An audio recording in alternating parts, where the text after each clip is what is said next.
Libertação, capítulo 12, Missão de amor. Voltando a casa, algumas horas transcorreram tocadas para nós de singular expectativa. Entretanto, à noitinha, Saldanha manifestou o propósito de visitar o filho hospitalizado. Com espanto, reparei que o nosso instrutor lhe pedia permissão para que o acompanhasse. O perseguidor de Margarida, algo surpreso, acedeu, indagando. Porém, quanto ao móvel de semelhante solicitação. Quem sabe se poderemos ser úteis, respondeu Gulbe otimista. Não houve relutância. Guardadas rigorosas precauções por parte de Saldanha, que se fez substituir junto à doente por Leôncio, um dos mais implacáveis hipnotizadores, rumamos para o hospício. Entre variadas vítimas da demência relegadas a reajuste cruel, a posição de Jorge era de lamentar. Encontramo-lo de bruços, no cimento gelado de cela primitiva. Mostrava as mãos feridas coladas ao rosto imóvel. O genitor, que ali se nos afigurara impermeável e endurecido, contemplou o filho com visível angústia, nos olhos velados de pranto, e elucidou com infinita amargura na voz. Está certamente repousando depois de crise forte. Não era, contudo, o rapaz tresloucado e abatido quem mais inspirava compaixão. Agarradas a ele, ligadas a círculo vital que lhe era próprio, a mãezinha e a esposa desencarnada absorviam-lhe os recursos orgânicos. Jaziam igualmente estiradas no chão letárgicas, quase como se houvessem atravessado violento acesso de dor. Irene, a suicida, trazia a destra jungida à garganta, apresentando o quadro perfeito de quem vivia sob dolorosa aflição de envenenamento, ao passo que a genitora enlaçava o enfermo de olhos parados nele, exibindo ambas sinais iniludíveis de atormentada introversão. Fluidos semelhantes à massa viscosa cobriam-lhe todo o cérebro, desde a extremidade da medula espinhal até os lobos frontais, acentuando-se nas zonas motoras e sensitivas. Concentrada nas forças do infeliz, como se a personalidade de Jorge representasse a única ponte que dispunham para a comunicação com a forma de existência que vinha de abandonar, revelavam-se integralmente subjugadas pelos interesses primários da vida física. Estão loucas, informou Saldanha na intenção evidente de ser agradável. Não me compreendem nem me reconhecem, embora me fixem. Guardam o comportamento de crianças, quando fustigadas pela dor. Corações de porcelana quebrados facilmente. E franzindo o sobrancelho, transtornado agora por insofreável rancor, acrescentou. Raras mulheres sabem conservar a fortaleza nas guerras de revide. Em geral, sucumbem rapidamente vencidas pela ternura inoperante. Nosso orientador, desejando anular as vibrações de cólera no companheiro, cortou-lhe o rumo das impressões destrutivas, confirmando pesaroso. Demoram-se efetivamente em profunda hipnose. Nossas irmãs não conseguiram, por enquanto, ultrapassar o pesadelo do sofrimento no transe da morte, qual acontece ao viajante que inicia a travessia de vasta corrente de águas turvas, sem recursos para alcançar a outra margem. Ligadas ao filho e ao esposo, objeto que lhe centralizou, nas horas finais do corpo denso, todas as preocupações afetivas combinaram as próprias energias com as forças torturadas dele e aquietam-se aflitivamente no centro dos fluidos que lhe constituem criação individual, como acontece ao Bombig-Mor, imobilizado e dormente sob os fios tecido por ele mesmo. O obsessor de Margarida registrou as observações, demonstrando indisfarçável surpresa no olhar e acentuou mais calmo. Por mais que eu me procure insinuar, gritando-lhe meu nome aos ouvidos, não consegue entender-me. Em verdade, movem-se e se lastimam através de longas frases desconexas, mas a memória e a atenção parecem mortas. Se insisto, carregando-as a custo, ansioso por infundir-lhes vida nova com que me possam auxiliar na vingança, vejo baldado todo o esforço, porquanto regressam imediatamente para Jorge, logo que as suponho livres, num impulso análogo aos das agulhas que um ímã recolhe à distância. Sim, corroborou nosso diretor, mostram-se temporariamente esmagadas de pavor, desânimo e sofrimento. Pela ausência de trabalho mental contínuo e bem coordenado, não expeliram as forças coagulantes do desalento que elas mesmas produziram, inconformadas ante os imperativos da luta normal na terra, e entregam-se com indiferença a deplorável torpor, dentro do qual se alimentam das energias do enfermo. Drenado incessantemente nas reservas psíquicas, o doente hipnotizado por ambas vive entre alucinações e desesperos, naturalmente incompreensíveis para quantos o rodeiam. Com sincera disposição de servir, Gúbio sentou-se no piso cimentado e, num gesto de extrema bondade, acomodou no regaço paternal as cabeças das 3 personagens daquela cena comovente de dor, e, endereçando o olhar amigo ao algoz da mulher que pretendia salvar, que o observava espantadiço, indagou: Saldanha, permite-me algo fazer em benefício dos nossos? A fisionomia do perseguidor modificou-se. Aquele gesto espontâneo do nosso orientador desarmava-lhe o coração, emocionando-o nas fibras mais íntimas, a julgar pelo sorriso que lhe inundou o semblante até então desagradável e sombrio. Como não? Falou quase gentil.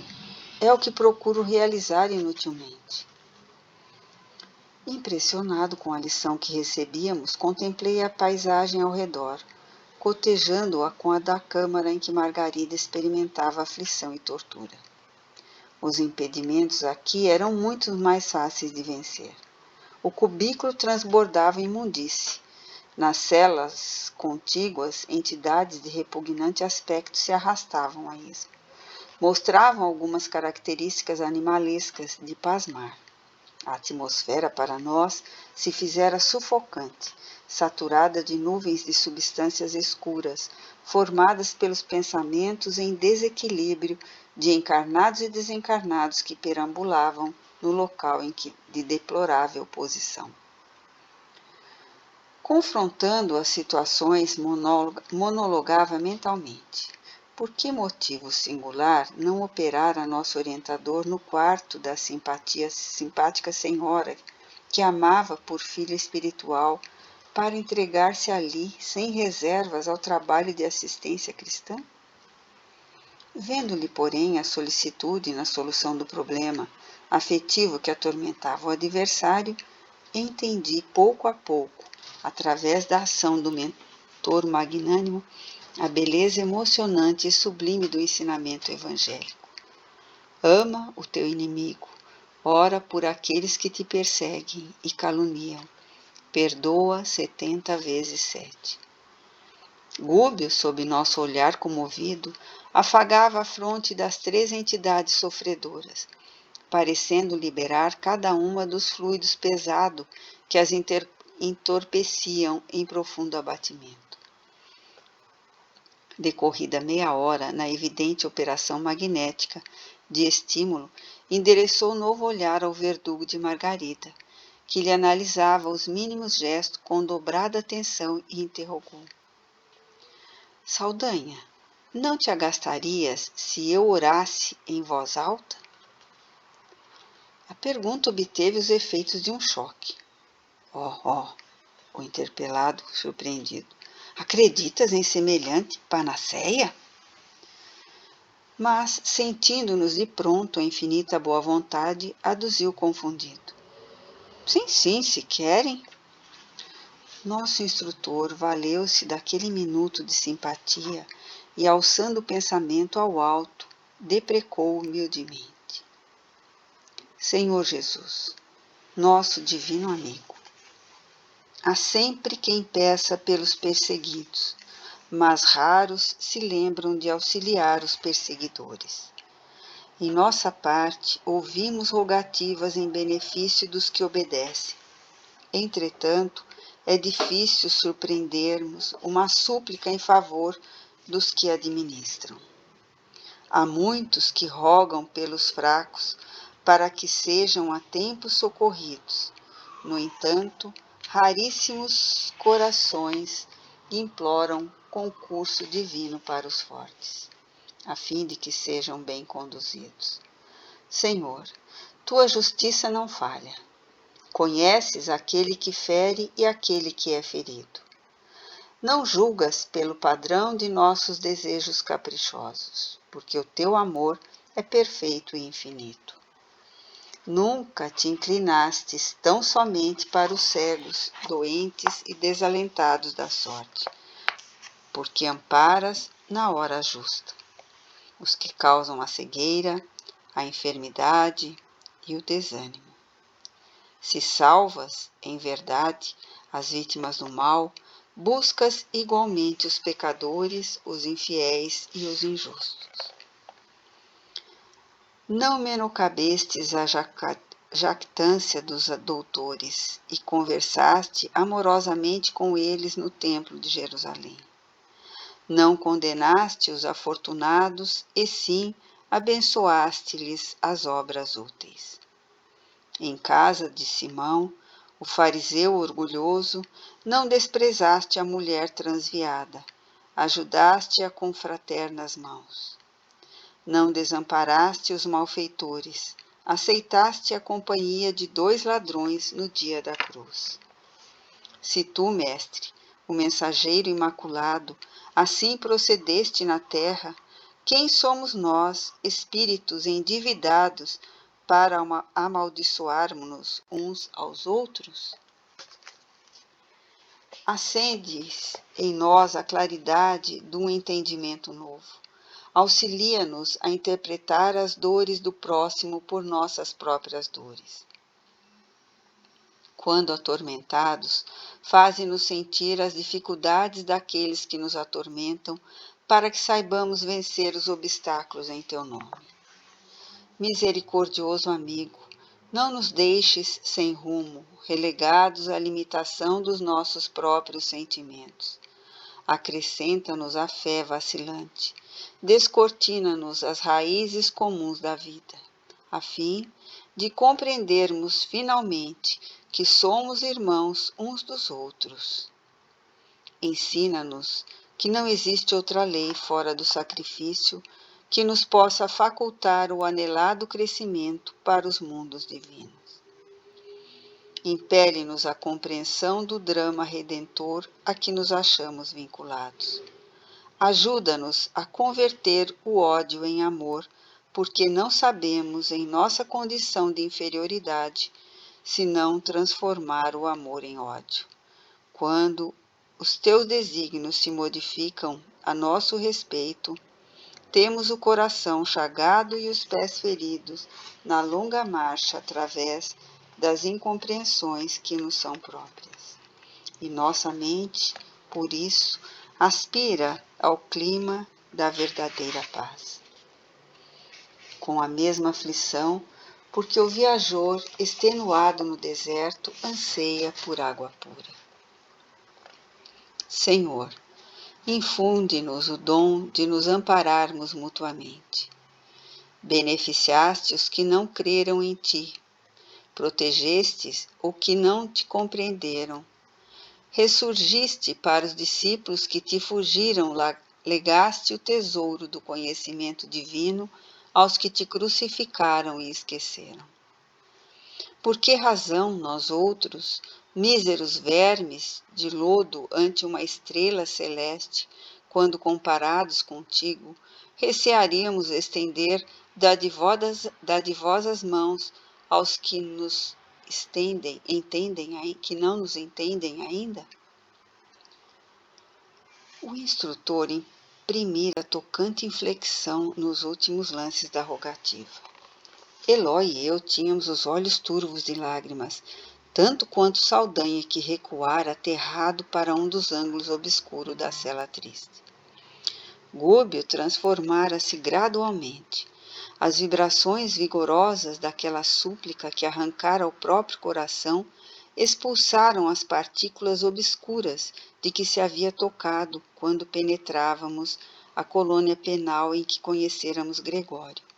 E sublimada luz brilhava-lhe agora no semblante, que o pranto de amor e compunção irisava com intraduzível beleza. Parecia ocultar desconhecido alampadário no peito e na fronte, que despendiam raios luminosos de intenso azul, ao mesmo tempo que formoso fio de claridade incompreensível o ligava com o alto perante nosso aturdido olhar. Findo o intervalo, fez incindir toda a luminosidade que o envolvia sobre as 3 criaturas que asilava no regaço e exorou. É para eles, Senhor, para os que repousam aqui em densas sombras, que te suplicamos a bênção. Desata-os, Mestre da caridade e da compaixão. Liberta-os para que se equilibrem e se reconheçam. Ajuda-os a se aprimorarem nas emoções do amor santificante, olvidando as paixões inferiores para sempre. Possam eles sentir-te o desvelado carinho, porque também te amam e te buscam inconscientemente, embora permaneçam supliciados no vale fundo de sentimentos escuros e degradantes. Nesse ponto, o orientador interrompeu-se. Intensos jorros de luz projetavam-se em torno dele, atirados sobre mãos invisíveis aos nossos olhos. Com perceptível emotividade, Gúbio aplicou passes magnéticos em cada um dos 3 infelizes e em seguida falou ao rapaz encarnado. Jorge, levanta-te, estás livre para o necessário reajustamento. O interpelado arregalou os olhos visuais, parecendo acordar de pesadelo angustioso. Inquietação e tristeza desapareceram-lhe do rosto celeremente.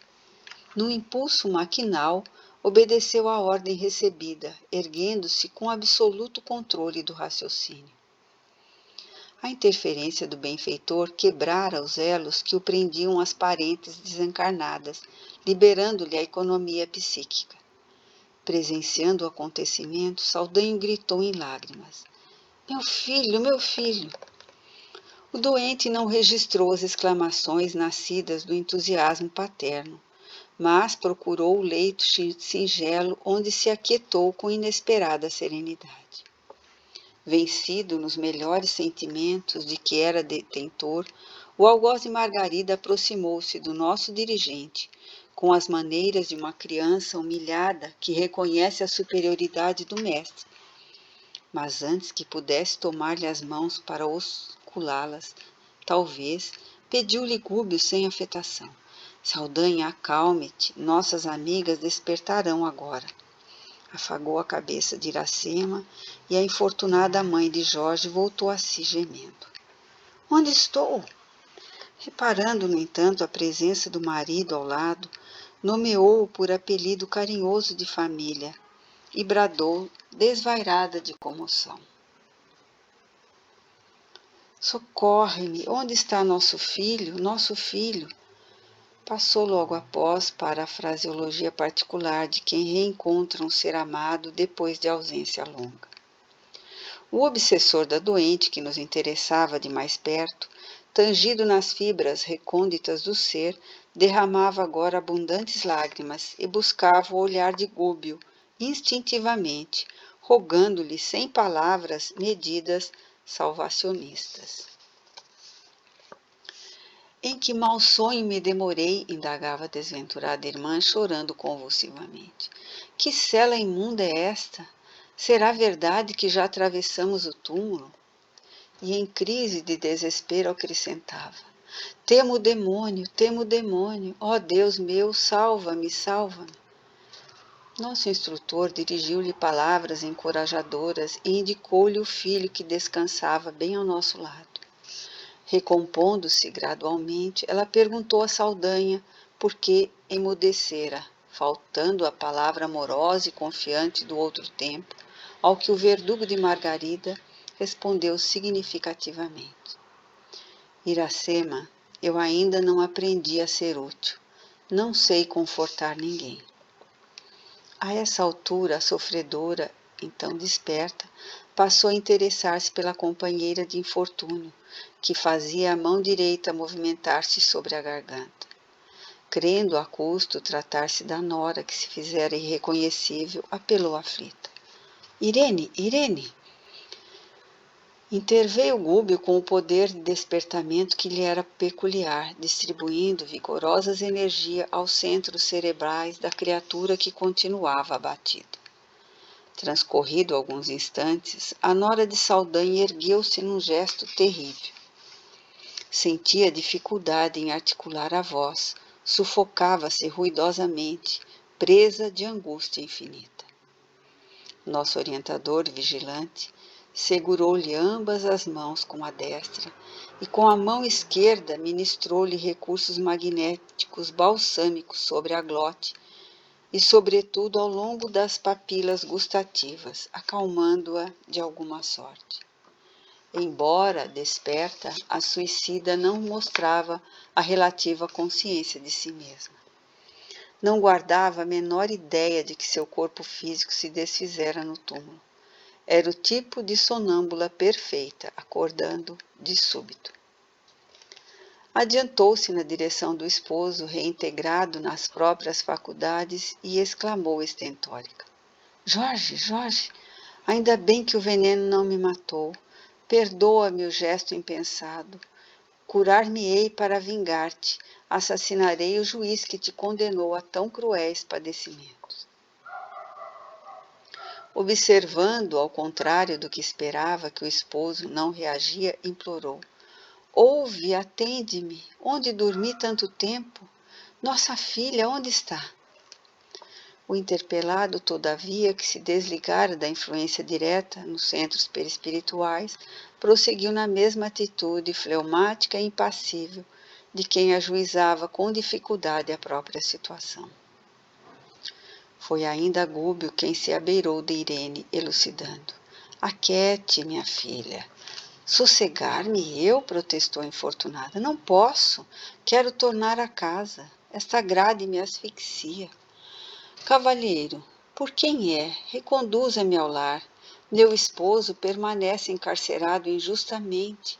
Estará, por certo, dementado. Não me escuta, não me atende. Por minha vez, sinto a garganta carcomida de veneno mortal. Quero minha filha e um médico. Nosso orientador, contudo, respondeu-lhe com voz triste, não obstante acariciar-lhe a fronte, assustadiça. Filha, as portas de tua casa no mundo cerraram-se para a tua alma, com os olhos do corpo que perdeste. Teu esposo jaz liberado dos compromissos do matrimônio carnal, e tua filha, desde muito, foi acolhida em outro lar. É indispensável, pois, que te refaças de modo a prestar-lhe todo o serviço que deseja. A desditosa criatura arrojou-se do joelho soluçando. Então morri? A morte é uma tragédia pior que a vida? Clamou desesperada. A morte é simples mudança de veste, elucidou Gúbio sereno. Somos o que somos, depois do sepulcro, não encontramos senão o paraíso ou o inferno criados por nós mesmos. E adoçando a voz para conversar na condição de um pai, prosseguiu comovido. Por que te atiraste fora o remédio salvador, esfalecendo o vaso sagrado que o continha? Nunca ouviste o choro dos que padeciam mais que tu mesma? Jamais te inclinaste para registrar as aflições que vinham de mais fundo?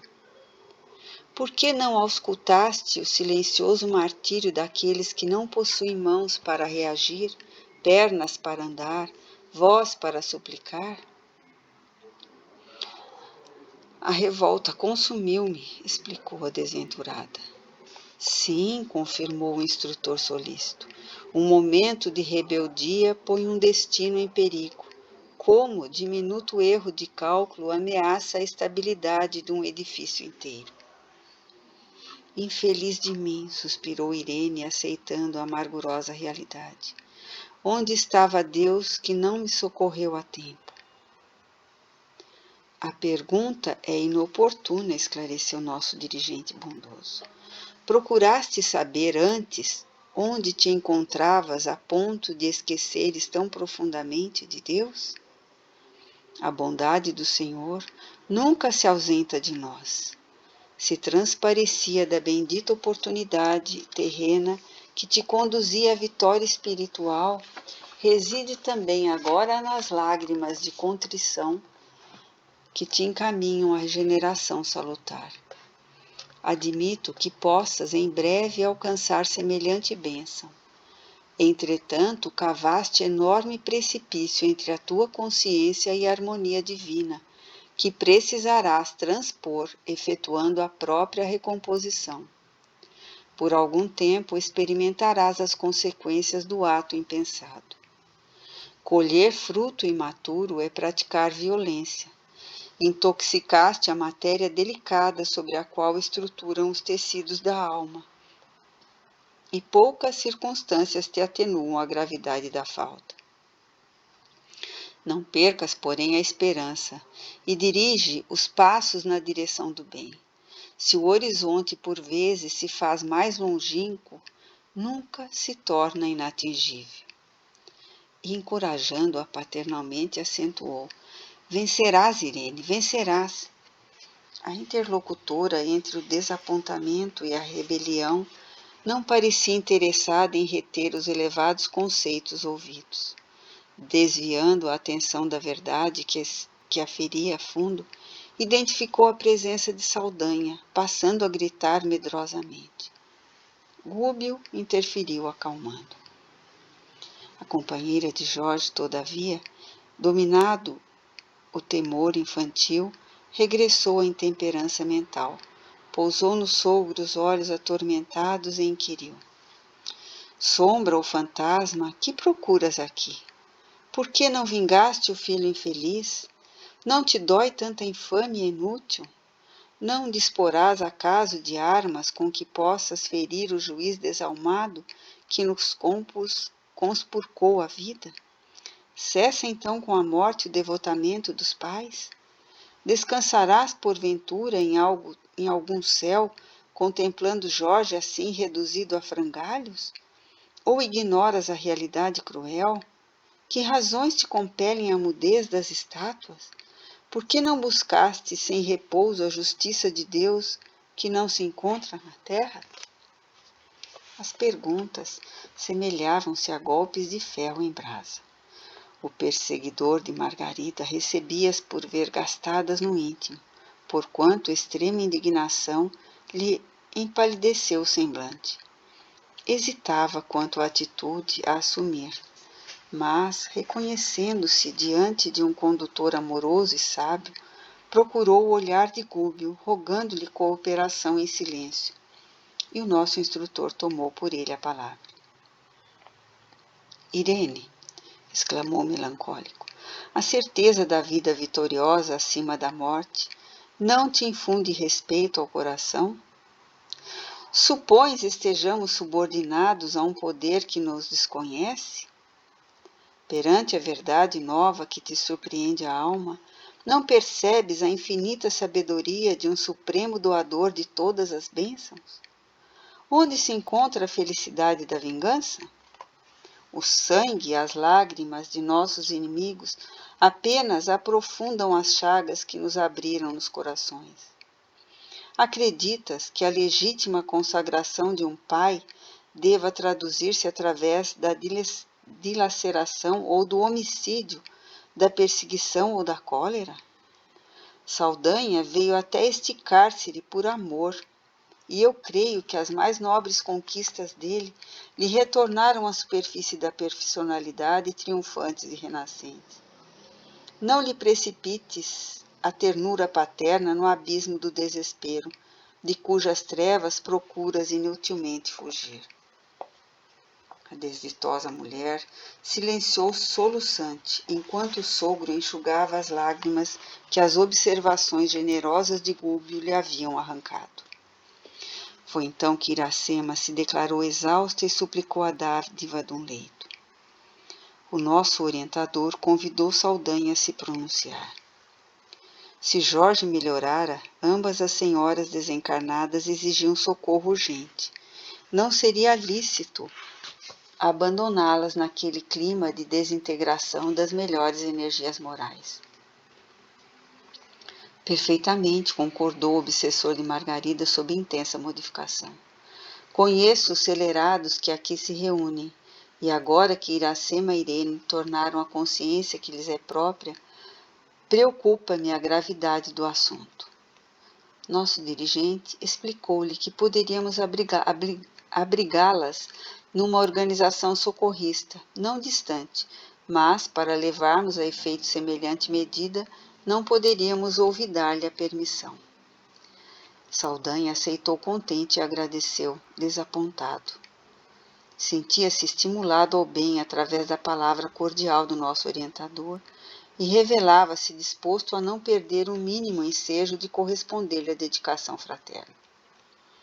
Depois de alguns minutos, ausentávamo-nos do hospício, conduzindo as irmãs enfermas a recolhimento adequado, onde Gúbio as internou com todo o prestígio de suas virtudes celestes, ante o visível espanto de Saldanha, que não sabia como exprimir-lhe no reconhecimento a extravasar-lhe da alma. Ao retornarmos, cabisbaixo e humilhado, o perseguidor de Margarida perguntou timidamente quais eram as armas justas num serviço de salvação, ao que o nosso orientador retrucou atenciosamente. Em todos os lugares, um grande amor pode socorrer o amor menor, ditando-lhe as fronteiras e impelindo-o para o alto.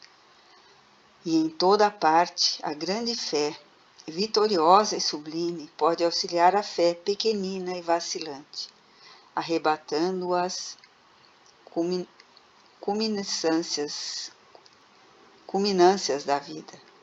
Saldanha não voltou a palavra, e fizemos a maior parte do caminho em significativo silêncio.